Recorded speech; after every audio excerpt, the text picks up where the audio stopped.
सबसे पहले तो मैं गुजारिश करूंगा कि जो इस टाइम पे खड़े हैं अगर वो भी जहां जगह मिले बैठ जाएं, ताकि जिस नेक मकसद के लिए आप आए हैं इंशाअल्लाह वो हासिल करें, जो बयान हो उसे तवज्जो से सुने। और दूसरी गुजारिश मैं अपने माइक वाले भाई से ये करूंगा कि रात चूँकि काफ़ी हो गई है और हमारे पीरो मुर्शिद अमीर अहले सुन्नत ये तरबियत फरमाते हैं कि जब भी कहीं महफिल हो, इज्तिमा हो, तो माइक वगैरह की साउंड उतनी आवाज़ होनी चाहिए कि जितने लोग हैं उनको आवाज़ जाए, ना कि हमारी इस आवाज़ से किसी को तकलीफ़ पहुँचे, किसी के आराम में खलल हो। क्योंकि हुकूकुल इबाद का ख्याल रख के हम नेकी करेंगे तो इंशाअल्लाह उसका अजर भी मिलेगा। अल्लाह करीम हम सब की इस पाक दरबार पर हाज़िरी को कबूल फरमाए। गाजी सैयद मासूम अली शाह बुखारी रहमतुल्लाहि तआला अलैह 400 साल पुराने बुजुर्ग हैं। अहले बहिश्त से आपका ताल्लुक है, सिलसिला चिश्त से, सिलसिला चिश्त अहले बहिश्त, सुभान अल्लाह। और आपके मुर्शिद व असातिज़ा में सैयद कुतुब आलम शाह बुखारी रहमतुल्लाहि तआला अलैह शामिल हैं। बड़ी अजीम हस्ती हैं और मैं अपनी बदकिस्मती कहूँगा कि मेरी पहले शायद यहाँ हाज़िरी नहीं हुई थी। हमारे अदनान मदनी भाई ने कुछ दिनों पहले रब्ता किया, फिर मजलिस की आपकी मज़ार की इंतज़ामिया की तरफ से भी लेटर तशरीफ़ लाया कि उर्स की तकरीबात में बयान के लिए मुझे मौका दिया गया। मेरी कुछ मसरूफियात थी तो मैंने माजरत कर ली कि ईद के दिन है और मेरी कल बैरून मुल्क रवानगी है। लेकिन वो कहते हैं ना कि कुछ साहिब तसर्रुफ बुजुर्ग होते हैं, तो इन्होंने उर्स में तो बुलाया ही बुलाया, उर्स से 2 दिन पहले भी बुला लिया। तो मैं आज से 2-3 दिन पहले हम हाजिर हुए थे यहाँ पर और बड़ी खूबसूरत एक महफिल हज़रत के कदमों में हुई और बड़ा सुकून मिला, बड़ी राहत मिली। तो जाते जाते फिर मैंने अर्ज़ किया कि मैं इंशाअल्लाह उर्स में भी हाजिर ज़रूर हूँगा इंशाअल्लाह। तो ये बुज़ुर्गों का फैज़ान होता है, अल्लाह इनकी बारगाह की हाज़िरी कबूल फरमाए। अदरान भाई ने एक बात बताई थी इनके बारे में और फिर माशाअल्लाह एहसास भी हुआ कि बाज़ बुज़ुर्गों को ख़ास कमालात से नवाजा जाता है और हज़रत की बारगाह में जब अपनी इल्तिजा आकर अल्लाह की बारगाह में को पेश करता है। आज मैं इंशाअल्लाह इसको मज़ीद कुरान और हदीस की रोशनी में आपको समझाऊंगा कि जहाँ अल्लाह वाले हों, अल्लाह वाले इबादत करते हों, ऐसी मुबारक जगह हों, वहाँ जाकर दुआ की जाए तो वो दुआएं कबूल होती हैं। और ये कुरान और हदीस से साबित है और ये तो नबियों का तरीका है। इंशाअल्लाह भी आगे आप सुनेंगे। तो इस नीयत से हम बिकारी आए हैं कि अल्लाह करीम इनके सदके हमारी मुश्किलें आसान फरमाए और हमें इस ईद के मौके पर जब यहाँ बुला ही लिया है तो अल्लाह ईदी में हम सबको मदीना अता फरमा दे और ईदी में सरकार दो आलम अलैहि सलाम की दीद भी नसीब फरमा दे। मेरे पीरो मुर्शिद कितनी प्यारी ईदी मांगते हैं ना, अमीर अहले सुन्नत सरकार की बारगाह में अर्ज़ करते हैं कि छोटे बड़ों से ही कहते हैं ना ईदी चाहिए, तो हम तो सरकार के उम्मती हैं। और अब तो हज़रत मासूम शाह बुखारी रहमतुल्लाहि तआला के कदमों में बैठकर नबी पाक से अर्ज़ करते हैं कि तेरी जब के दीद होगी जब भी मेरी ईद होगी, तेरी जब के दीद होगी जब भी मेरी ईद होगी, मेरे ख्वाब में तुम आना, मेरे ख्वाब में तुम आना, मदनी मदीने वाले, मदनी मदीने वाले, हसनैन के नाना मदनी मदीने वाले, ज़हरा के बाबा मदनी मदीने वाले, मदनी मदीने वाले, तेरे दर से शाख बेहतर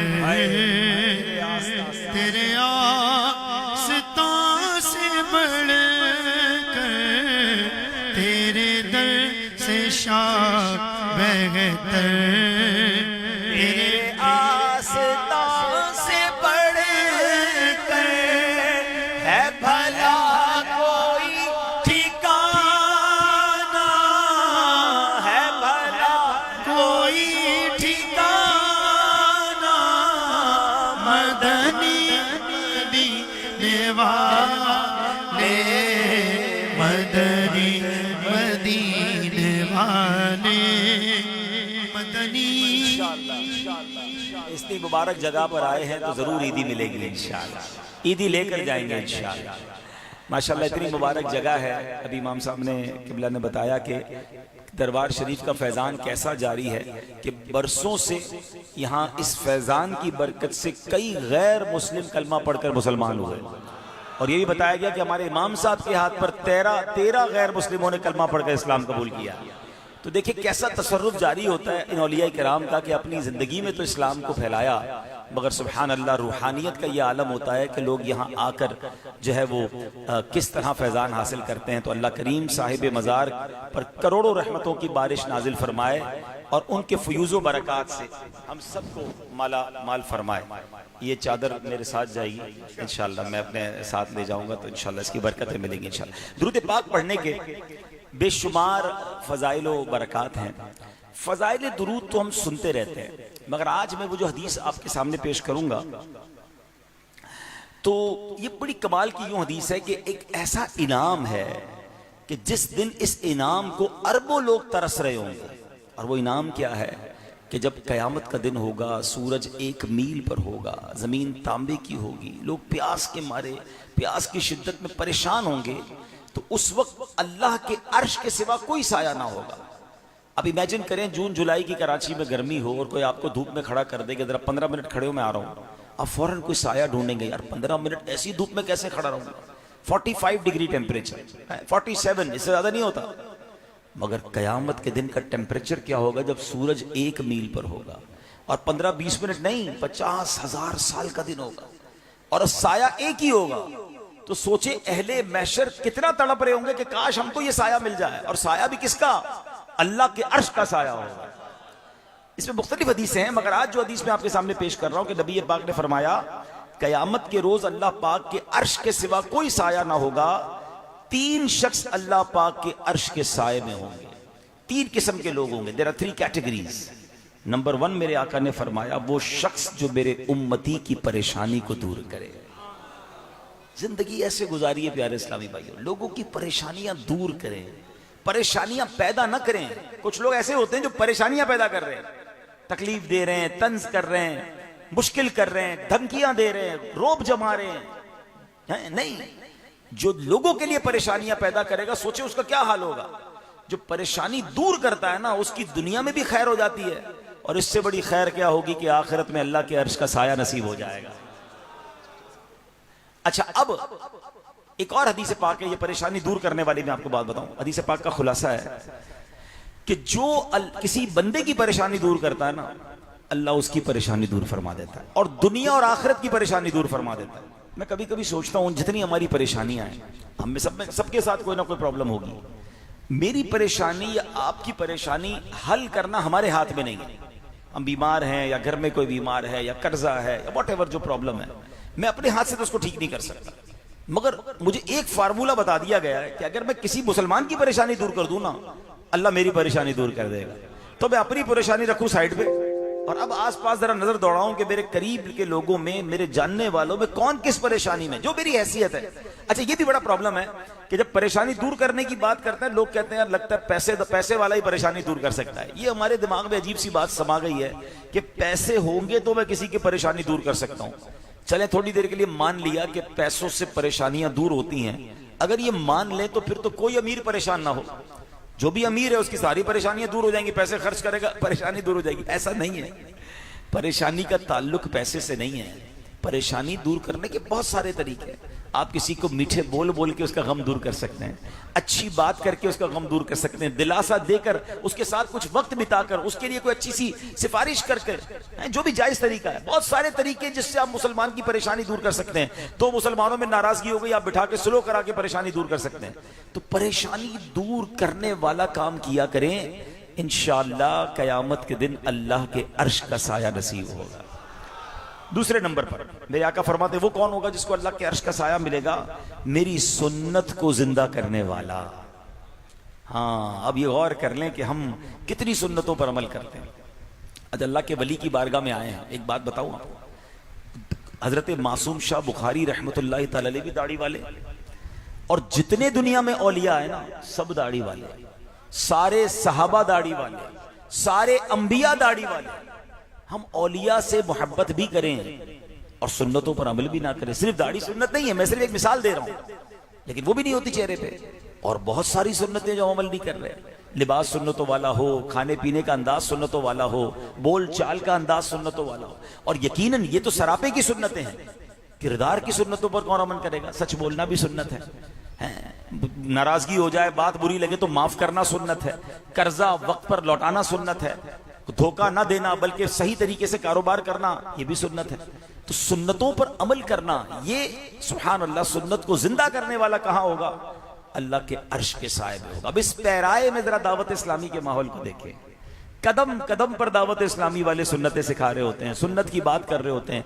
और आप जरा सोचें कि जो बुजुर्ग बैठे सफेद दाढ़ी वाले, जरा इनसे पूछ लें कि आज से 30-35 साल पहले कितने नौजवान दाढ़ी रखते थे और कितने नौजवान इमामा पहनते थे। अब इस सुन्नत को जो अमीर सुन्नत ने जिंदा किया है, कितना बड़ा अजर उन्हें मिल रहा होगा। तो सुभान अल्लाह, सुन्नत जिंदा करने वाले को कयामत के दिन अल्लाह के अर्श का साया नसीब होगा। तो आज आए ना हजरत मासूम शाह बुखारी रहमतुल्लाह ताला के कदमों में, तो नियत कर ले इंशाअल्लाह अब जिंदगी सुन्नत के मुताबिक गुजारेंगे। तीसरे नंबर पर मेरे आका फरमाते, मुझ पर कसरत से दुरूद पढ़ने वाला, उसको भी अल्लाह के अर्श का साया नसीब होगा। अब बताएं कि पूरे दिन में कितनी बार दुरूद पढ़ते हैं? आदत बनाएं अपनी, फजूल बातों से बचें, मोबाइल फोन के इस्तेमाल से बचें और अपनी जबान को जिक्रो दुरूद से तर रखें। अल्लाह मुझे और आपको कसरत से दुरूद पाक पढ़ने की तौफीक अता फरमाए। मिलकर मोहब्बत के साथ बावाज़ बुलंद दुरूद पाक पढ़ लें। सल्लू अलल हबीब सल्लल्लाहु तआला अला मुहम्मद सल्लल्लाहु अलैहि वसल्लम। आपको वाकया सुनाना है, हजारों साल पुराना, और ऐसा वाकया है जिससे बहुत सारे कॉन्सेप्ट क्लियर होंगे। औलिया किराम की करामात क्या है, उसकी हकीकत कुरान और हदीस की रोशनी में वो भी समझ आएगी। और अल्लाह करीम किन मुबारक जगहों पर जाकर हम दुआ करें तो दुआ को कबूल फरमाता है, वो भी इंशाअल्लाह सीखने को मिलेगा। वाकया है हजरत हन्ना का वाकया है, और वो वालिदा हैं हजरत मरियम रहमतुल्लाहि ताला अलैहा की। हजरत मरियम कौन है? वो हजरत बाद में हजरत ईसा अला नबीना वालिस्लाम की वालदा बनी। अच्छा, आपकी यानी बीबी मरियम के जो वालिद थे उनका नाम इमरान और वालदा का नाम था बीबी हन्ना रहमतुल्लाहि ताला अलैहा। बीबी मरियम के वालिद हजरत इमरान, ये अल्लाह पाक के नबी हजरत जकरिया अलैहिस्सलाम के हम जुल्फ थे। हजरत इमरान की जोजा हजरत जकरिया अलैहिस्सलाम की जोजा मोहतरमा, ये दोनों बहनें थी। ठीक है, अब हजरत इमरान और हजरत हन्ना की शादी को एक अरसा गुजर गया था, मगर औलाद की नेमत नहीं हो रही थी। वक्त गुजरता गया, अब ये उम्र के इस हिस्से में पहुंच गए कि जहां नॉर्मली औलाद नहीं होती, यानी बुढ़ापे में पहुंच गए। उम्मीद खत्म हो गई, मगर ना उम्मीद ये नहीं हुई। लोगों ने तो कहना शुरू कर दिया कि भाई इतनी उम्र हो गई, अब औलाद कहां होगी। मगर आप ना उम्मीद नहीं हुए। और एक दिन हजरत हन्ना जो थी वो दरख्त के साये तले बैठी थी, एक परिंदे पर नजर पड़ी जो अपने बच्चे को दाना खिला रहा था। माँ जो औरत है ना, उसके अंदर कुदरती माँ बनने का एक शौक है। देखा कि ये परिंदा अपने बच्चे को दाना खिला रहा है, मेरा भी कोई बच्चा होता, मैं भी माँ बनती। तो औलाद की ख्वाहिश दिल में पैदा हुई। तो आपने एक नजर मान ली कि अगर अल्लाह करीम ने मुझे बेटा दिया तो मैं उसे बैतुल मुकद्दस के लिए वक्फ कर दूंगी। औलाद हो गई तो वो औलाद बैतुल मुकद्दस की खिदमत के लिए वक्फ कर दूंगी। अच्छा, उस दौर में बैतुल मुकद्दस की जो खिदमत के लिए वक्फ किए जाते थे ना, वो लड़के होते थे, लड़कियों को वक्फ नहीं किया जाता था। बच्चे बालिग होने तक वहां खिदमत करते, बालिग होने के बाद उनकी मर्जी होती कि बैतुल मुकद्दस की खिदमत करते रहते या जैसे लाइफ गुजारनी है बाद में वो जिंदगी गुजारते। शबो रोज गुजरते गए, अल्लाह पाक ने करम किया, आप हामिला हो गई हैं, औलाद की खुशखबरी मिली। और कुछ अरसे के बाद हजरत हन्ना के यहाँ विलादत हुई, मगर वो विलादत बेटे की नहीं हुई, बेटी की विलादत हुई। अच्छा, खुशी का मौका था, लेकिन बेटे की उम्मीद पर नजर मान चुकी थी कि बेटा होगा तो मैं बैतुल मुकद्दस के लिए वक्फ कर दूंगी। हुई बेटी, तो अब आप जो है वो बज़ाहिर तो नामुमकिन हो गया। आपने बेटी का नाम मरियम रखा, और चूंकि आप बैतुल मुकद्दस की वक्फ करने के लिए नियत कर चुकी थी तो कपड़े में लपेटा बच्ची को और बैतुल मुकद्दस की तरफ चल पड़ी। बैतुल मुकद्दस में उस वक्त 4000 खुद्दाम रहते थे। उनके सरदार 27 या 70 थे, और उन सब के सरदार जो थे उनके अमीर हजरत जकरिया अला नबीना वालिस्लाम जो अल्लाह के नबी थे। हजरत हन्ना अपनी बेटी को लेकर वहां पहुंची और उन सब उलमा के सामने कहा कि देखें, ये मेरी बेटी है, मैंने तो इसको अल्लाह की इबादत के लिए बैतुल मुकद्दस की खिदमत के लिए वक्फ कर दिया है। अगरचे लड़कियां इस खिदमत के लिए कबूल नहीं की जाती, लेकिन चूंकि मैं वक्फ कर चुकी हूं, मैं इसे लौटाकर घर भी नहीं लेने जाऊंगी। अब आप इसको कबूल फरमा लें। अब उन उलमाए किराम ने जब ये सुना, अपने लिए इज्जत समझा इसको, लेकिन अभी जिम्मेदारी कौन संभाले कि इस बच्ची को चाइल्डहुड से, बचपन से ही तरबियत भी करे और फिर उसको एक काबिल बनाए कि वो बैतुल मुक़द्दस की खिदमत करे।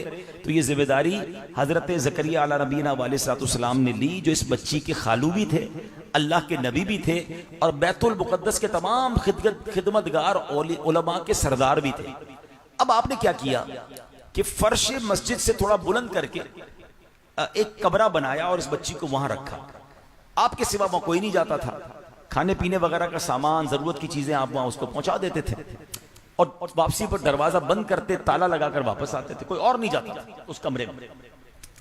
अच्छा, आप अलैहिस्सलाम जब खाने पीने का सामान लेकर वहां पहुंचते तो देखते कि बच्ची के पास बेमौसम के फल हैं। अब गर्मी में सर्दी के फल हैं, सर्दी में गर्मी के फल हैं, ठीक है ना। अभी जैसे मिसाल के तौर पे हमारे यहाँ कुछ ऐसे फल हैं जो इस वक्त नहीं है, वो नॉर्मली ठंड में आते हैं, तो वो अगर अभी किसी के पास हो तो हम हैरान हो जाते हैं ना, अभी कहां से आ गया भाई। अब तो चले निजाम है, फ्रिज में रख लेते हैं लोग, फ्रीज कर लेते हैं और उस तरह स्टोर करके बेचते हैं। मगर उस जमाने में थाउजेंड्स ईयर अगो, हजारों साल पहले बेमौसम के फल थे। तो उस छोटी सी बच्ची से आपने पूछा कि ये फल कहां से आए। अच्छा, कमाल देखिए कि जो कॉन्वर्जेशन है, हजरत ज़करिया का सवाल और उस बच्ची का जवाब, ये दोनों गुफ्तगू को रब्बे करीम ने कुरान मजीद में शामिल फरमाया, कुरान में नाजिल फरमाया। अल्फाज सुभान अल्लाह देखें, वो कहती है, वो आप पूछते हैं अन्ना लकी हादा, ये तेरे पास कहां से आया, ऐ मरियम ये कहां से आया। उस बच्ची का हिकमत भरा जवाब सुने, वो कहती है हुआ मिन इंदिल्लाह इन्नल्लाह यर्ज़ुकु मन यशाउ बिगैरि हिसाब। फरमाया वो अल्लाह के पास है, बेशक अल्लाह जिसे चाहे बेगिनती दे, बिला हिसाब अता फरमा। इतना कमाल का जवाब इस छोटी सी बच्ची ने दिया। हज़रत ज़करिया ने जब बच्ची की ये करामत देखी कि इस छोटी सी बच्ची के पास इस मेहराब में बेमौसम के फल आ रहे हैं, तो अब आपके दिल में भी बेटे का शौक पैदा हुआ। उस वक्त आपकी और आपकी ज़ौजा की उम्र भी ज्यादा हो गई थी। अब आपने क्या खूबसूरत इससे इस्तेदलाल लिया कि जब बेमौसम का फल अल्लाह इस बच्ची को दे सकता है, तो हमारे यहाँ औलाद का मौसम तो नहीं बचा। मैं भी बड़ी उम्र में हो चुका, मेरी ज़ौजा भी हो गई, मगर मेरा रब चाहे जब इस बच्ची को वो बेमौसम के फल दे सकता है, तो हमें आज इस बेमौसम में औलाद भी दे सकता है। तो अब कमाल क्या किया हजरत ज़करिया अलैहिस्सलाम ने कि आपने सुभान अल्लाह उस बच्ची की जहां इबादत की जगह थी ना, उसी जगह पर जाकर जहां ये गुफ्तगू हुई है, वो बच्ची जहां रहती थी वहां जाकर, कहीं और नहीं, उसी जगह जाकर, अब जरा ये जुमला याद रखिएगा, वहां जाकर बारगाह इलाही में दुआ की, ऐ मौला मुझे इस बुढ़ापे में खास अपनी तरफ से एक पाक और क्या अल्लाह की बारगाह में अर्ज की, यहां पुकारा ज़करिया ने अपने रब को, बोला ऐ रब मेरे, मुझे अपने पास से दे सुथरी औलाद, बेशक तू ही दुआ सुनने वाला है। अब जो इस पूरी आयत में खूबसूरत बात समझने वाली है ना, हुनालिका दआ ज़करिया रब्बा, क्या कहा अल्लाह ने, यहां पुकारा, एग्जैक्टली उस जगह जाकर हजरत ज़करिया ने अपने रब को पुकारा। अरे आप तो अल्लाह के नबी थे, जहां से पुकारते रब को पुकार सकते थे। एग्जैक्टली हजरत मरियम की उस मेहराब में जाकर, हजरत मरियम के उस मकाम पर जाकर अपने रब को पुकारा। सुभान अल्लाह, यानी अल्लाह के नबी भी ये जानते थे कि अल्लाह वाले जहां हो, जहां उनका वक्त गुजरा हो, वहां जाकर दुआ मांगी जाए, अल्लाह दुआ सुन लेता है, अल्लाह दुआ कबूल फरमाता है। और ऐसा ही हुआ, अल्लाह पाक ने उनकी दुआ को कबूल फरमाया। कुछ अरसे के बाद उनके यहां नेक और साले पर फर्जंद पैदा हुआ। जरा सोचो तो सही, दुआ कबूल कैसे हुई, बेटा भी मिला, उस बेटे का नाम याह्या रखा गया और हजरत याह्या को भी अल्लाह ने नबूवत से सरफराज फरमा दिया। वालिद भी नबी और आपके बेटे भी नबी, सुभान अल्लाह। अब क्या हुआ, हजरत मरियम का मर्तबा फिर कैसा आगे बढ़ा। अभी तो बचपन का ये आलम है ना, जवानी में क्या हुआ कि अल्लाह करीम ने आपको बगैर बाप के हजरत ईसा अला नबीना अलैहिस्सलाम जैसा फर्जंद अता फरमाया। अल्लाह अकबर, ये कैसा अमेजिंग और खूबसूरत वाकया है, जिससे हमें कितनी सारी बातें को सीखने को मिलती हैं। उलमा ने इस कुरानी वाकये के तहत बहुत सारी बातें, बहुत सारे लेसन हमारे लिए बयान फरमाए। नंबर एक, जो अल्लाह पाक की रहमत से उम्मीद रखता है उसकी उम्मीद पूरी होती है। उम्मीद हजरत हन्ना ने नहीं छोड़ी, उन्हें मरियम रदी अल्लाह तआला अन्हा मिली। उम्मीद हजरत जकरिया ने नहीं छोड़ी, उन्हें हजरत यहया अला नबीना अलैहिस्सलाम मिले। तो पता चला हम किसी भी मुश्किल में हैं, हम किसी भी परेशानी में हैं, हम किसी भी दुख में हैं, उम्मीद न छोड़ा करें। अल्लाह से ना उम्मीद लोग हो जाते हैं जनाब, बाज़ औक़ात 2-4 साल मसला हल ना हो तो शिकवे शिकायत करने लग जाते हैं। आप जानते हैं खलीलुल्लाह किसे कहा जाता है? किनका लक़ब है बताएंगे आप? हजरत इब्राहीम अला नबीना अलैहिस्सलाम। खलील कहते हैं किसको? दोस्त को, अल्लाह के दोस्त हैं। और आपको पता है आपको हजरत इस्माइल अला नबीना अलैहिस्सलाम कितनी उम्र में अता हुआ? अपने 99 साल की उम्र तक दुआ की। हजरत इब्राहिम ने 99 ईयर्स साल की उम्र तक दुआ की और 99 साल की उम्र में आपको हजरत इस्माइल नबीना अलैहिस्सलाम मिले। आप मायूस ना हुए, आप माद अल्लाह बदजन ना हुए, आपने कंप्लेन ना की। खलीलुल्लाह है। और हम गुनाहगार होते हुए भी थोड़ा अरसा निकल जाए, दुआ कबूल ना हो तो शिकवे शिकायत के जनाब बाजार पे जाके मांगा, फला जगह जाके दुआ करवाई, फला बुजुर्ग से दुआ करवाई। नहीं जनाब, अगर ताखीर है तो इसमें भी कोई मेहरबानी है, इसमें भी अल्लाह की कोई हिकमत है। बल्कि एक इश्क वाली बात बता दूं, अब ताखीर इंशाअल्लाह बुरी नहीं बल्कि बात सूरतों में अच्छी लगेगी कि सुभान अल्लाह, रिवायतों में ये मजमून मिलता है कि जब कोई, चले इसको इसकी और चीज से रिलेट भी कर देता हूं। बाज़ औक़ात ये भी लोग कह रहे होते हैं यार मेरी दुआ तो कबूल नहीं होती। एक दोस्त है वो नमाज भी नहीं पढ़ता, वो रोजे भी नहीं रखता, काम भी उल्टे करता है, उसके सारे काम सीधे। मैं नमाज भी पढ़ रहा हूँ, रोजे भी रखता हूँ, सदका खैरात भी करता हूँ, मेरे काम बड़े मुश्किल से होते ही नहीं, मसला हल नहीं होता। शैतान है ना, वसवसे डाल रहा है। अब सुनो, रिवायतों में आता है कि जब कोई फासिक, फाजिर, काफिर अल्लाह से दुआ करता है ना, अल्लाह फरिश्तों से फरमाता है इसका काम जल्दी कर दो, मुझे इसका मांगना पसंद नहीं आ रहा, जिसको जल्दी फारिग करो। और जब अल्लाह का कोई प्यारा अल्लाह से दुआ करता है ना, अल्लाह फरिश्तों से फरमाता है इसका काम अभी मत करना, इसको और मांगने दो, इसका मांगना मुझे पसंद आ रहा है, इसका पुकारना पसंद आ रहा है। यार सच बताओ, मैं जो मांगू वो मिल जाए वो अच्छा, या कभी एक बार रब फरिश्तों से फरमा दे कि मेरे बंदे को और मांगने दो, मुझे इसका मांगना पसंद आ रहा है। तो जल्दी नहीं मचानी, मांगते रहिए। सुभान अल्लाह, दुआ मांगने में फायदा ही फायदा, नुकसान नहीं। रिवायतों में आता है दुआ 3 बातों से खाली नहीं होती। अब मैं इसको थोड़ा सा दुनिया की एग्जांपल में समझा दूं कि अगर मैं आपको ये कहूं कि आप जब जब दुआ मांगेंगे ना, 3 गिफ्ट बॉक्स हैं, 3 में से 1 गिफ्ट बॉक्स मिलेगा और तीनों कमाल के हैं। अब आप सोचे कितनी दुआ मांगेंगे, हर दुआ में गिफ्ट मिलेगा, हर दुआ में गिफ्ट मिलेगा। अब मैं आपको हदीस पाक सुनाने जा रहा हूं। आका अलैहिस्सलाम फरमाते दुआ 3 बातों से खाली नहीं होती, 3 में से एक चीज जरूर हो जाती है। नंबर 1, या तो वो जो मांगता है उसको मिल जाता है। हम जो मांगते हैं हम उसी को असल में समझते हैं दुआ कबूल हुई ना, कि यार मिला नहीं तो इसका मतलब दुआ कबूल नहीं। आका फरमाते या तो जो वो मांगता है वो मिल जाता है, या उस दुआ की बरकत से उस पर आने वाली किसी मुसीबत को टाल दिया जाता है। तीसरे नंबर पर फरमाया या उसके लिए कयामत के दिन सवाब जमा कर दिया जाता है। जब वो बरोज़े कयामत पहुंचेगा और पहाड़ जितनी नेकियां देखेगा तो वो अल्लाह से कहेगा मौला मैंने तो ये नेक अमाल नहीं किए। तो इरशाद होगा ये वो दुआएं हैं जो तुमने दुनिया में मांगी थी, वहां कबूल ना हुई, इनका अजर आखिरत के लिए जमा कर दिया गया। हदीस के अल्फाज हैं, बंदा तमन्ना करेगा काश दुनिया में कोई दुआ कबूल ही ना होती, इतना अजर मुझे आखिरत में मिल रहा है। इसका मतलब ये हुआ जब जब मैंने दुआ मांगी, जब जब अल्लाह को पुकारा है, उसका मुझे बेनिफिट जरूर हुआ है। अगर आंखों से नजर नहीं आ रहा तो मेरे रब ने बेहतर फैसला फरमाया होगा। अब मिसाल के तौर पे आपने दुआ मांगी या अल्लाह कारोबार में बरकत दे, उर्स पर भी गया हूं, हजरत मासूम शाह बुखारी के मजार पर भी गया और जनाब रात भर इबादत करता रहा और दुआ रब से मांगी, मगर कारोबार में बरकत तो नहीं हुई। रमजान में भी 15,000 की सेल थी, रमजान के बाद भी जनाब 12,000 की हो गई क्योंकि ईद भी चली गई, सेल तो नहीं बढ़ी। लोगों ने कहा था दुआ मांगो तो कबूल हो जाएगी। मुझे बताएं आपकी सेल 15,000 से दुकान की 20,000 हो जाए, ये अच्छा है या अल्लाह ना करे दुकान में आग लगने वाली थी, अल्लाह ने वो आग बुझा दी, अल्लाह ने वो आग टाल दी। आपका मेरा एक्सीडेंट होने वाला था, टांग टूटने वाली थी, अल्लाह ने उस आफत को दूर कर दिया उस दुआ की बरकत से, तो वो ज्यादा बेहतर हुआ। या मेरा कारोबार बढ़ जाता। तो अल्लाह के फैसलों पर यकीन रखें ना। और कुछ चीजें तो महसूस भी होती हैं, आपको भी होती होंगी यार, चलते चलते हम बच जाते हैं किसी एक्सीडेंट से, हैं? नहीं होता, ब्रेक लगा देते, अरे यार बच गया, गिरते गिरते बच गया, बच्चा गिरते गिरते बच गया। अचानक आप देखते हैं 1 सेकंड, 5 सेकंड, 2 सेकंड के फर्क से मैं किसी हादसे से बच गया। ये कैसे बच गया?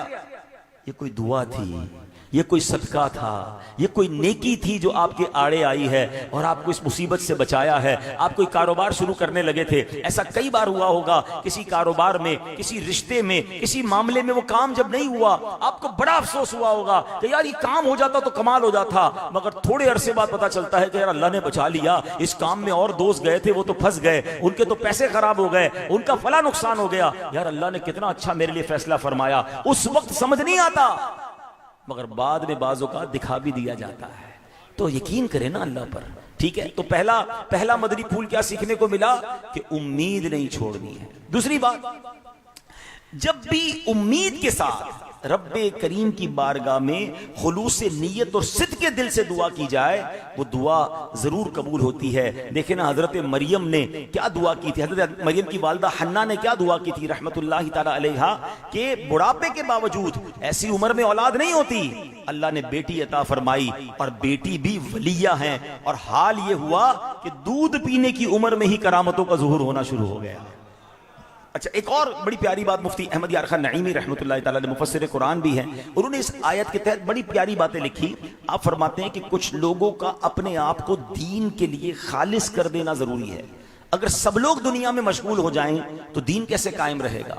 काश मुसलमान इससे इबरत पकड़ें और अपनी बाज औलाद को खिदमत दीन के लिए वक्फ कर दें, जिन्हें बचपन से ही तैयार करें। मगर अफसोस, अब मुसलमान की नजर रोटी पर रह गई। मगर याद रखो, तुम्हारी इज्जत दीन से है और दीन का बाकी रहना उलमा और सालिहीन से है। अगर अपनी बका चाहते हो तो अपनी जमाअत में ऐसे लोग ज्यादा बनाओ। रब्बे करीम फरमाता है, फलौला नफरा मिन कुल्ली फिरकतिन मिनहुम ताइफतुन लियतफक्कहू फिद्दीन, फरमाया तो क्यों ना हुआ कि उनके हर गिरोह में से एक जमात निकले कि दीन की समझ हासिल करे। फलौला नफरा मिन कुल्ली फिरकतिन मिनहुम ताइफतुन लियतफक्कहू फिद्दीन। अब सोचे, यानी एक जमात होनी चाहिए तुम्हारे अंदर, कुछ लोग होने चाहिए जो दीन के लिए वक्फ हों, दीन को सीखें।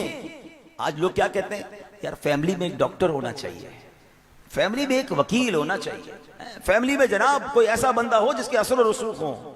सच्ची बात यह है, फैमिली में एक आलिम दीन होना चाहिए। हाँ, इंशाअल्लाह घर में आलिम होगा, पूरे घर का नक्शा बदल देगा।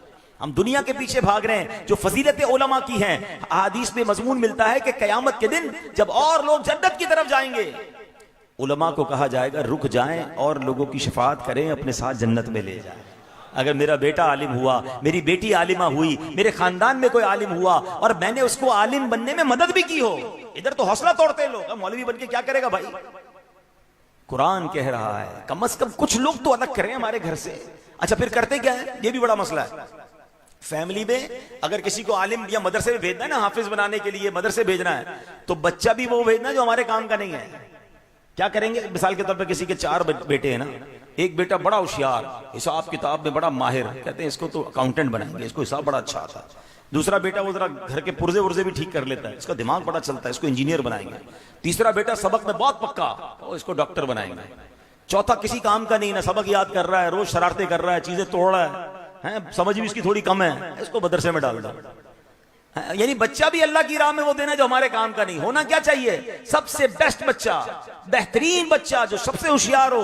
बंदा कहे कि इंशाल्लाह इसको आलिम बनाऊंगा, पूरी दुनिया में जाके दीन का डंका बजाएगा। अल्लाह के लिए देना है ना, अल्लाह ने और दे देने हैं, और उस बच्चे ने फिर आपके लिए जो मगफिरत का सामान करना है। तो अल्लाह करे यहाँ जो हजरत मासूम शाह बुखारी रहमतुल्लाहि तआला अलैह के मजार पर आए, ये नियत करें या तो आप खुद आलिम बन जाए। दावत इस्लामी ने कितना आसान कर दिया है, बच्चों के लिए मदरसतुल मदीना बनाए, जामियतुल मदीना आलिम बनने के लिए बनाए।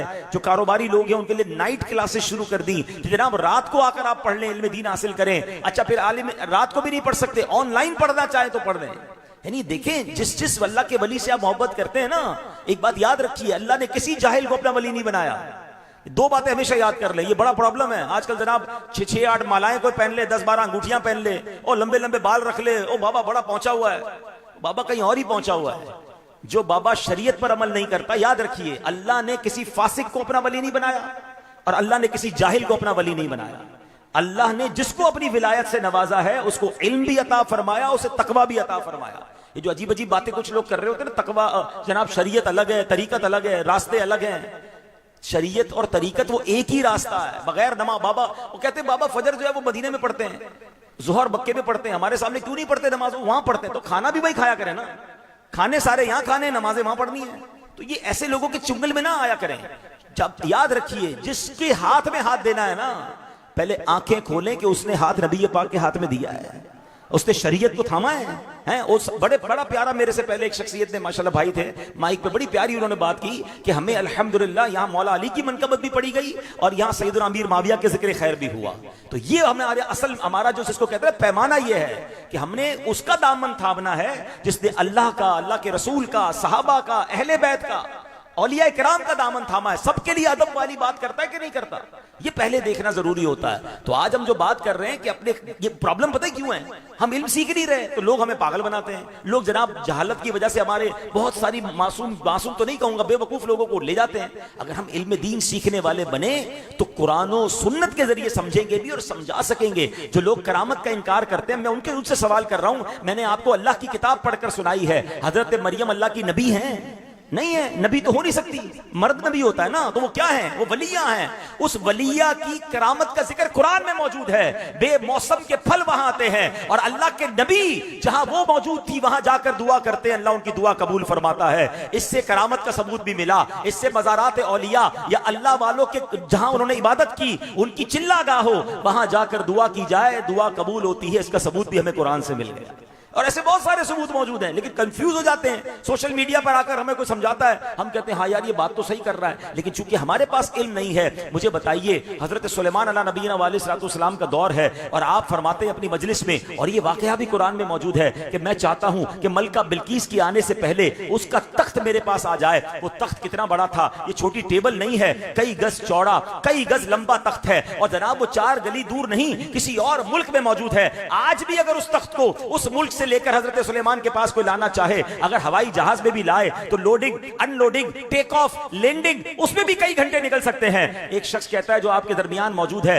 फरमाया वो जिन था। जिन कहता है हुजूर आपकी मजलिस को खत्म होने से पहले मैं उस तख्त को ले आऊंगा। चले, हो सकता है कोई कहे कि जिन्नात के पास तो ताकत होती है, सुभान अल्लाह। अब एक ऐसा शख्स वहां मौजूद है, हजरत सुलेमान कहते हैं मुझे इससे भी पहले चाहिए। अब एक हजरत सुलेमान का उम्मती है, नाम उनका है आसिफ बिन बरखिया। वो कहते हैं हुजूर आपकी पलक झपकने से पहले वो तख्त ले आऊंगा। ये वाकया किसी की स्टोरी बुक में नहीं, अल्लाह के मुबारक कलाम कुरान मजीद में मौजूद है। और होता क्या है, कुरान कहता है अभी बात पूरी होती है, अभी ये गुफ्तगू हो रही होती है, और बल्कि बिल्कीस का तख्त जो है वो हजरत सुलेमान के सामने मौजूद होता है। अब वेरी सिंपल, आसिफ बिन बरखिया क्या ये नबी हैं? ये नबी नहीं हैं, उम्मती हैं। किसके उम्मती हैं जरा बताओ?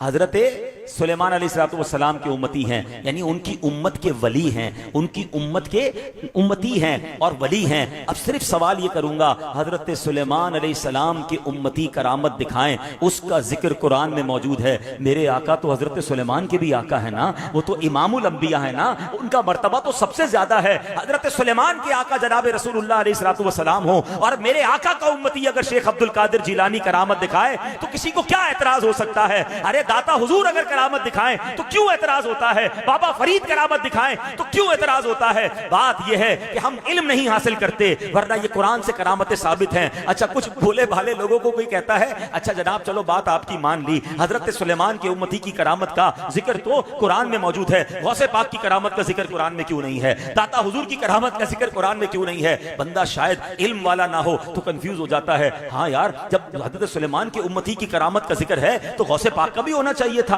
दाता हुजूर का भी होना चाहिए था। उस बेचारे को कोई समझाए कि दाता हुजूर और बाबा फरीद जो हैं वो नबी पाक के बाद इस दुनिया में आए हैं, कुरान पहले नाजिल हो चुका है। जब कुरान पहले नाजिल हुआ तो बाद के वाकयात का जिक्र कैसे होगा? अल्लाह अकबर। बस भोले भाले मुसलमान परेशान हो रहे होते हैं। हमारे पास ये अल्हम्दुलिल्लाह कुरानी सबूत मौजूद है, और ये बात बुखारी शरीफ की हदीस में भी मौजूद है कि जब बंदा अल्लाह का कुर्ब हासिल कर लेता है तो रब फरमाता है मैं उसकी आंखें बन जाता हूं जिससे वो देखता है, मैं उसके हाथ बन जाता हूं जिससे वो पकड़ता है, मैं उसके कान बन जाता हूं जिससे वो सुनता है, मैं उसके पैर बन जाता हूं जिससे वो चलता है। अल्लाह अकबर। मैं आपसे पूछता हूं, मेरे हाथ में ये मोबाइल है, चंद हजार रुपए का मोबाइल लूं, 200-300 रुपए का इंटरनेट लूं, और जनाब यहां बैठ के सारी दुनिया देखूं, गूगल मैप पर दुनिया का हर मंजर देखूं, तो आप कहेंगे जनाब ये इंटरनेट का कमाल है। बताओ तो सही, जब अल्लाह जिसकी आंखें बन जाए, उसका नूर किसी की आंखों में आ जाए, जब किसी की समात में अल्लाह का नूर दाखिल हो और गौसे आजम फरमाए नजर तू इला बिला बिलादिल्लाहि नज़रतु इला बिलादिल्लाहि जमअन का खरदलतिन अला हुक्म इत्तिसाली। कहते मैं अल्लाह के शहरों को इस तरह देखता हूं जैसे मेरे हाथ पर राई का दाना पड़ा हुआ है। तो इसमें क्या प्रॉब्लम है? मैं गुनाहगार आदमी चंद सौ चंद हजार रुपए खर्च करके मोबाइल फोन पर सारी दुनिया देखूं, ये तुम्हें समझ आता है? और मेरे गौसे पाक रूहानी कनेक्शन के जरिए और बुखारी की हदीस के जरिए कि मैं उसकी आंखें बन जाता हूं जिससे वो देखता है। अरे रब की कुदरत जिसके साथ हो जाए फिर बगदाद में रहकर वो कराची वालों को देखे तो इसमें क्या हर्ज है? फिर क्यों कंफ्यूजन क्रिएट की जाती है? इस कंफ्यूजन का वजह यह है हम इल्म नहीं सीखते, हम कुरान नहीं पढ़ते। औलिया किराम की मोहब्बत हमें कुरान सिखाता है, औलिया किराम की मोहब्बत हमें नबी पाक सिखाते हैं, हमें हदीसें सिखाती हैं। अल्लाह अकबर। और औलिया किराम तो जीती जागती तफसीर कुरान है। सुभान अल्लाह। बाबा फरीद शकरगंज रहमतुल्लाहि तआला अलैह, उनके दरबार में पीर मेहर अली शाह साहब बड़ी पाबंदी के साथ जनाब उनके मजार पर हाजिरी देते, हर साल हाजिरी देते। एक वहां भी आ गया बद मजहब आया, कहते हैं आप तो इतने बड़े शेखुल हदीस हैं, आप तो इतनी किताबें लिखने वाले, आपके पास इतना इल्म, ये आप हर साल बाबा फरीद पे क्यों आते हैं? किससे पूछ रहा है? पीर मेहर अली शाह साहब से। और पीर मेहर अली शाह साहब कौन हैं? किथे मेहरे अली, किथे तेरी सना, आपका इल्म कैसा था? आप फरमाते मैं तो यहां तफसीरे कुरान अपनी आंखों से देखने आता हूं, तफसीरे कुरान का मंजर देखने आता हूं। वो बदअकीदा कहता है तफसीरे कुरान का बाबा फरीद के मजार से क्या ताल्लुक है? यहां आकर कौन सी तफसीर देखते हैं? अल्लाह अकबर। सुनो बाबा पीर मेहर अली शाह साहब का मजार, उनका जवाब सुनो। आज मासूम शाह बुखारी के पास आए नहीं हैं, ये अल्लाह ने भेजा है, ये अल्लाह ने इनके चर्चे को बुलंद किया है, ये अल्लाह वालों की मोहब्बत अल्लाह दिल में डालता है। सुनो पीर मेहर अली शाह साहब क्या फरमाते हैं। कहते मैं तो तफसीरे कुरान देखने आता हूं। कहा बाबा फरीद के मजार पर कौन सी तफसीर है? कहते हैं अल्लाह ने कुरान में फरमाया फज़कुरूनी अज़कुरुकुम, तुम मेरा जिक्र करो मैं तुम्हारा जिक्र करूंगा, मैं तुम्हारा चर्चा बुलंद करूंगा। वो कहते मैंने पढ़ा था कि बाबा फरीद सारी जिंदगी अल्लाह का जिक्र करते हुए दुनिया से गए हैं। अल्लाह ने उनका चर्चा कैसा बुलंद किया है, लाखों जबानों पर हक फरीद या फरीद जारी कर दिया है। ये ऐसी जबान पर जारी नहीं होता। अल्लाह की कसम लाहौर में रिश्तेदार हमारा रहता हो, हालांकि मेरा कोई रिश्तेदार नहीं है, मगर दिल तड़पता है तो लाहौर जाकर बाबा हमारे दाता हुजूर के पास जाने को तरसता है। अजमेर में हमारा कोई रिश्तेदार नहीं, मगर पूछो औलिया के चाहने वालों से, जी चाहता है कभी मौका मिले तो गरीब नवाज के दरबार पर जाएं। बगदाद में कोई रिश्तेदार नहीं रहता, मगर तड़प रहे हैं औलिया के चाहने वाले कि गौसे पाक के दरबार में जाएं। ये क्यों जाते हैं? अरे जनाब अपनों के पास जाने का टाइम नहीं है, ये ऐसे नहीं जाते।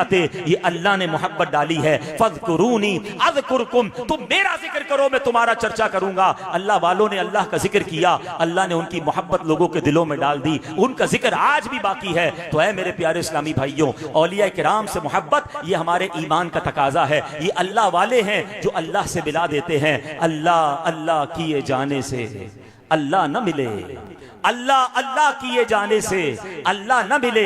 अल्लाह वाले हैं जो अल्लाह से मिला देते हैं। हाँ ये बात जरूर है, इस बात का इकरार है कि जनाब मज़ारात औलिया को ले लें, ये कुछ ऐसे अफ़आल हैं जिनसे सुन्नियों का, अहले सुन्नत का कोई ताल्लुक नहीं। जो जाहिल लोग आकर मज़ारात पर ऐसे काम करते हैं कि जो शरीयत के खिलाफ हैं, उसको हम भी कंडेम करते हैं, उसके खिलाफ हम भी बात करते हैं। मगर उन चंद आली मवाली लोगों की वजह से क्या हम मज़ारात औलिया पर आना छोड़ देंगे? क्या हम मज़ारात औलिया का इनकार कर देंगे? ये तो ऐसा ही हुआ कि किसी के नाक पर मक्खी बैठे तो आपके नाक ही काट दो, नहीं आप कहेंगे मक्खी को उड़ाओ नाक को बचने दो। तो जनाब शादी में इतने सारे बुरे काम होते हैं, कोई नहीं कहता शादी करना छोड़ दो। अक्लमंद आदमी क्या कहता है, क्या जो गलत काम है वो ना करो, बाकी शादी तो अच्छा काम है, सुन्नत है। तो बिल्कुल हमारा भी मानना यह है कि मज़ारात औलिया पर हाजिरी देना, शरीयत के मुताबिक हाजिरी देना, यहाँ आकर दुआएं रब की बारगाह में करना और फिर इनकी सीरत को पढ़कर अपनी जिंदगी पर अमल करना, ये बड़ी नेकी का काम है। हाँ जो गलत काम होते हैं वो माशाअल्लाह अब अवेयरनेस बढ़ती जा रही है। देखिए ना आज भी तो उर्स है,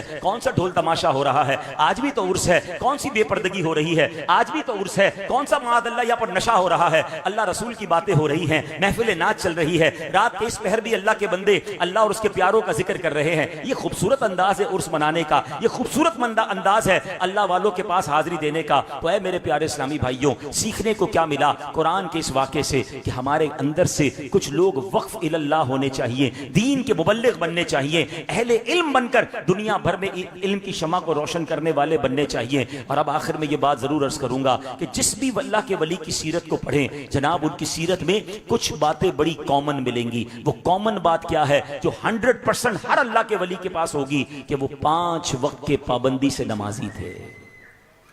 मैं कहूं कि मैं औलिया का चाहने वाला, मैं कहूँ मैं पंजतन का गुलाम, मैं कहूँ मैं गौस पाक का मुरीद हैं, और मेरी नमाजें कैसे कज़ा हो सकती हैं?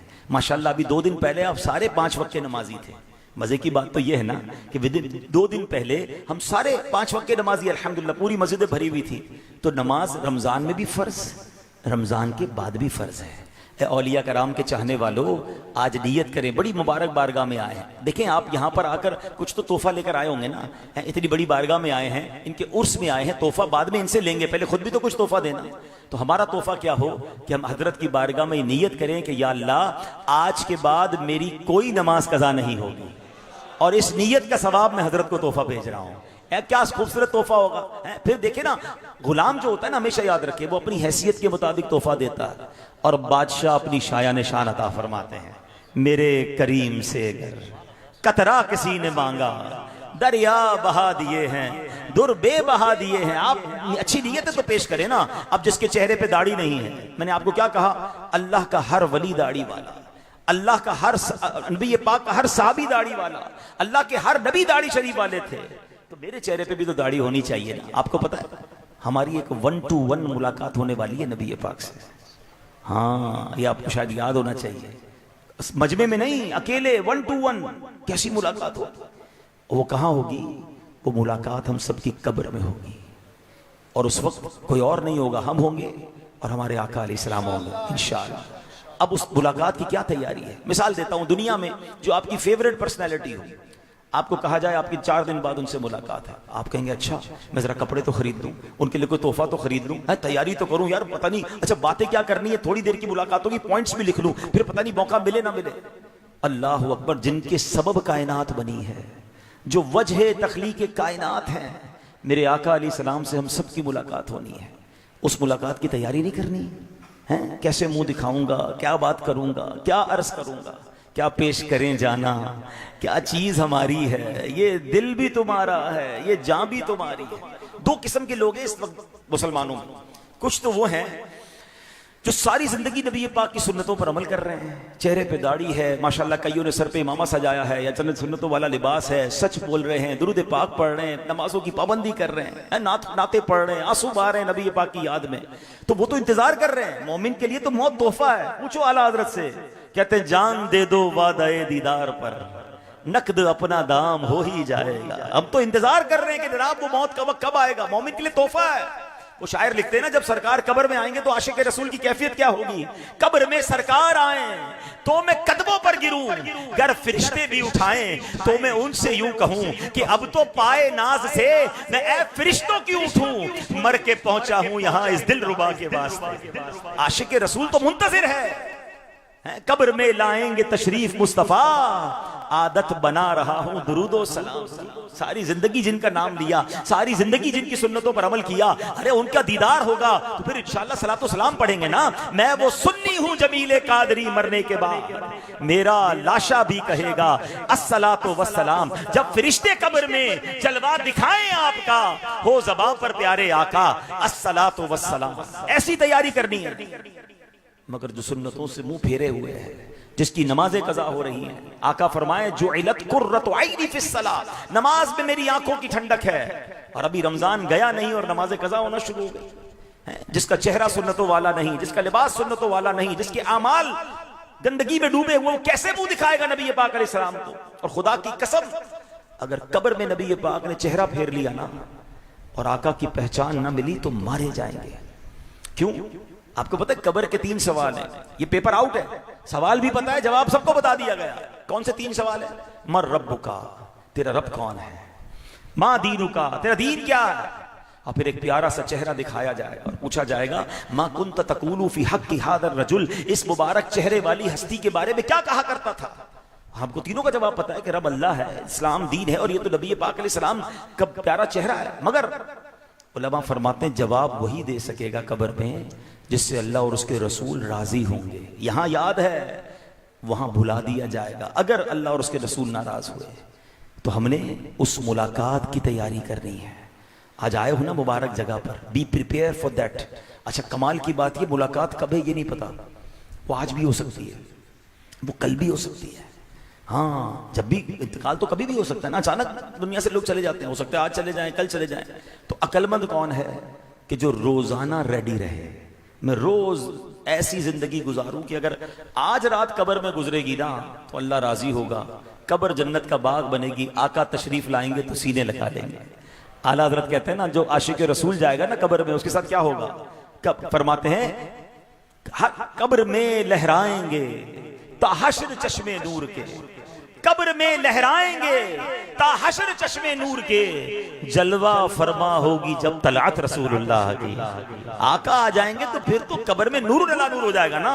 एक और जगह आला हज़रत कहते हैं ना, गोरे गोरे पांव चमका दो खुदा के वास्ते, हुजूर अपने मुबारक कदम लेकर आ जाएं मेरी कब्र में, बड़ी अंधेरी रात है, गोरे गोरे पांव चमका दो खुदा के वास्ते, नूर का तड़का हो प्यारे, गोर की शब तार है। अल्लाह अकबर। अब आप फैसला कीजिए कि ऐसी जिंदगी गुजार रहा हूं कि मुझे मेरे आका मुझसे राजी होंगे, वरना नशा करने वाला, चोरी करने वाला, डकैती लगाने वाला, माँ बाप को सताने वाला, मुसलमानों के हक दबाने वाला, किसी के पैसे छीन लेने वाला, किसी के माल पर कब्जा करने वाला, हराम रोजी कमाने वाला, नमाजें कज़ा करने वाला, जुआ खेलने वाला, बदकारी करने वाला सोचे कि कब्र में मैं अपने आका को क्या मुंह दिखाऊंगा। नहीं मेरे प्यारे इस्लामी भाइयों, मैंने जिंदगी ऐसे गुजारनी है। आज किसी को कहो झूठ ना बोलो, आज किसी को कहो धोखा मत दो, तो लोग कहते हैं यार मैं अकेला सच बोल के क्या करूंगा, सारे लोग झूठ बोल रहे हैं, सारे लोग धोखा दे रहे हैं, पूरी मार्केट गलत काम कर रही है, मेरे अकेले से क्या होगा। मैं आपसे पूछता हूं, कब्र में सारी मार्केट के साथ जाना है या अकेले जाना है?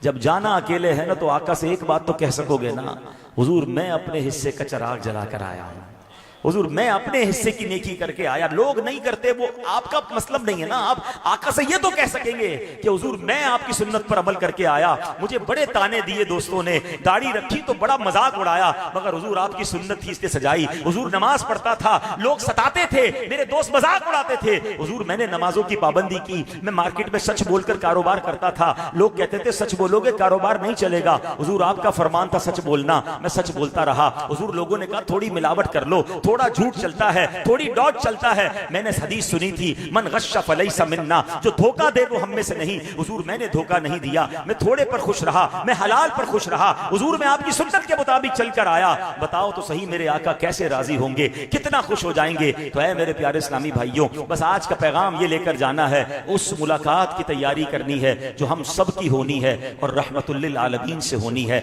खातमुन नबिय्यीन सल्लल्लाहु अलैहि वसल्लम से होनी है। इंशाअल्लाह उस मुलाकात को हमने यादगार बनाना है, उस मुलाकात को हमने कामयाब बनाना है।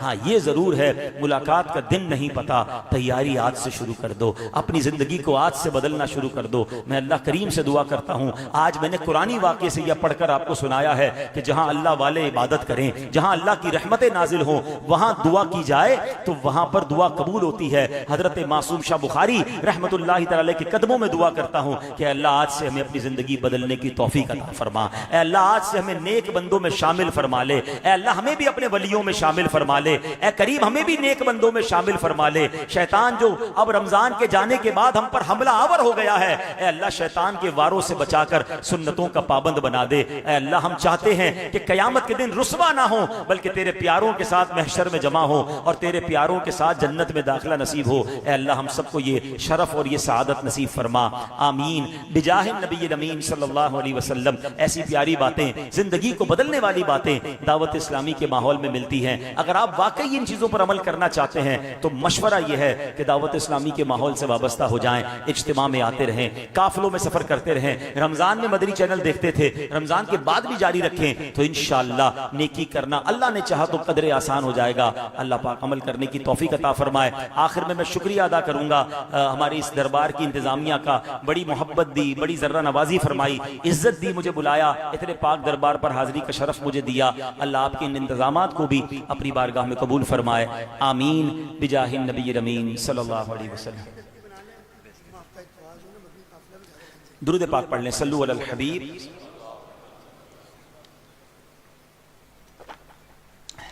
अल्लाह के वलियों की बात हुई है, उनके फैज़ान की बात हुई है, तो फैज़ान हासिल करने का तरीका यह भी है कि किसी शेख तरीकत पीर कामिल के हाथ में अपना हाथ देकर मुरीद हो जाया जाए और सुभान अल्लाह, इस दौर में एक ऐसी अजीब हस्ती है कि हमने देखा कि जो उनके दामन से वाबस्ता होता है, हमने लोगों को गुनाहों को छोड़कर नेक बनते हुए देखा, बड़े बड़े गुनाहगारों को गुनाहों से तौबा करते हुए देखा। और वो शख्सियत किबला शेख तरीक़त अमीर अहले सुन्नत बानी दावत इस्लामी अबू बिलाल मोहम्मद इलियास अत्तार कादरी साहब हैं। और हज़रत साहब की तो बात कितनी निराली है कि आप हमें अपना मुरीद बनाकर गौसे पाक के मुरीदों में शामिल कर देते हैं।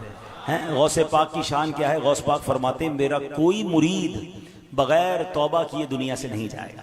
तो आप में से कोई भी ऐसे मेरे इस्लामी भाई यहाँ मौजूद हों या ये लाइव बयान अगर जा रहा है, तो हमारे व्यूवर्स में से अगर आप किसी पीर साहब के मुरीद नहीं हैं, तो इससे अच्छा कौन सा मौका होगा कि इतनी बड़ी अजीम हस्ती के कदमों में बैठकर गौसे पाक के मुरीदों में शामिल हो जाएं।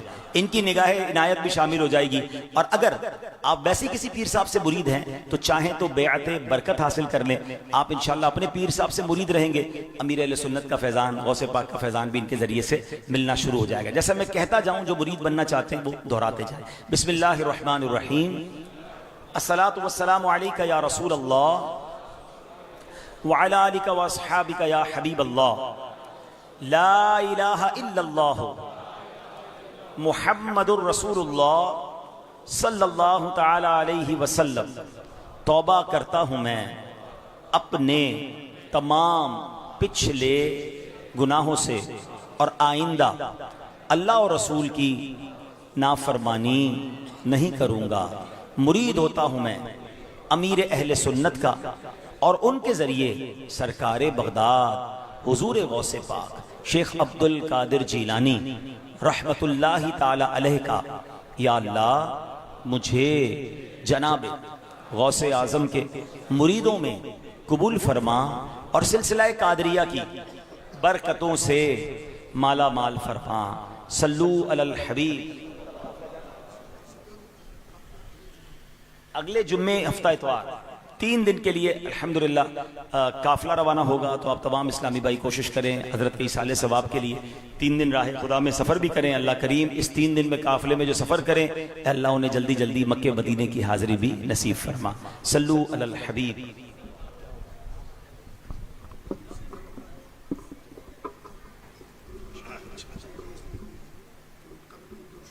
मैंने पढ़ने मुझसे मनकबत पढ़ानी हो तो बयान से पहले बता दिया करें, सारा जोर तो बयान में लगा दिया।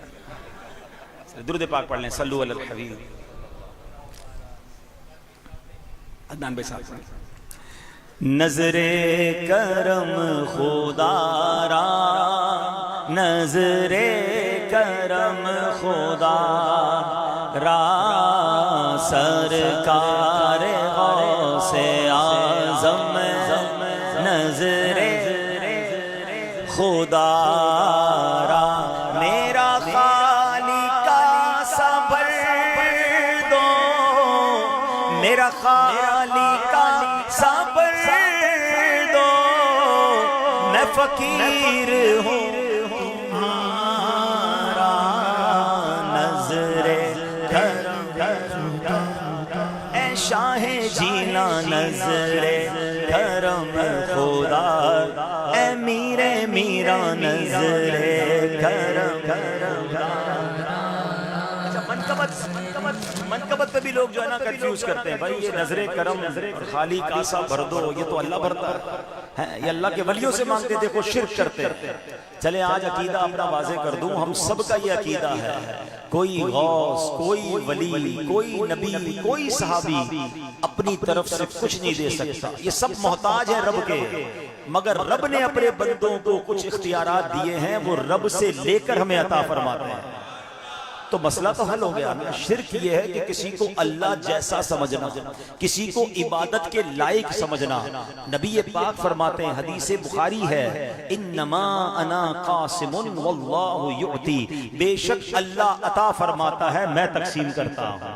तो अगर जो तकसीम करने वाला है अगर उससे मांग रहे हैं तो इसका मतलब ये नहीं कि हम ये समझ रहे हैं कि वो देने वाला रब है। तो अल्लाह के किसी वली से भी अगर कोई कह रहा है तो अल्हम्दुलिल्लाह सबका अकीदा यही है कि हकीकी देने वाला रब है। हर वली अल्लाह का मोहताज है, लेकिन अल्लाह दुनिया में भी तो होता है। तो बड़े लोग होते हैं, अपने चंद मखसूस लोगों को अथॉरिटी दे देते हैं कि मेरी तरफ से साइन कर देना, मेरी तरफ से प्लॉट ट्रांसफर कर देना, मेरी तरफ से मुलाजिमीन को तनख्वाह बांट देना। तो हम जाकर मैनेजर से तनख्वाह ले रहे होते हैं कि मेरी तनख्वाह दे दो, मगर जहन में यही होता है कि ये साहब ने दी है, इसको इख्तियार मिला है बिला तमसील, समझाने के लिए। अल्लाह का कोई बेटा नहीं, मगर अल्लाह अपने प्यारों को इख्तियारात अता फरमाता है, और ये भी कुरान और हदीस से ही साबित है। तो हमारा अकीदा भी यही है कि गौसे पाक ये वलियों के सरदार हैं, अल्लाह ने इनको अता फरमाया है, और वो अपने रब की मर्जी से कुम बिइज़्निल्लाह कहकर जब मुर्दों को जिंदा कर सकते हैं, वो अल्लाह की इज़्न से जनाब लोगों को अता फरमाते हैं। तो इसी तसव्वुर में हम उनसे अर्ज कर रहे हैं कि नजरे करम खुदारा, नजरे झोली हमारी भर दो, वरना कहेगी दुनिया झोली हमारी भर दो, वरना कहेगी दुनिया ऐसे सखी का मंगता, शाहे जीना का मंगता, फिरता है मारा मारा। नजरे करम खुदा ए मीरे मीरा, नजरे करम खुदा ए पीरे पीरा, नजरे करम खुदा, नजरे खुदा मौला अली का सदका, दाता पिया का सदका, गंजे शकर का सदका, अहमद रजा का सदका, गंजे शकर का सदका, मासूम शाह का सदका, मेरी लाज रख लो या गौस, मेरी लाज रख लो या गौस, मैं मुरीद हूँ तुम्हारा। नजरे करम खुदा ए शाहे जीला, नजरे करम खुदा ए मीरे मीरा, नजरे करम खुदा, नजरे करम खुदा।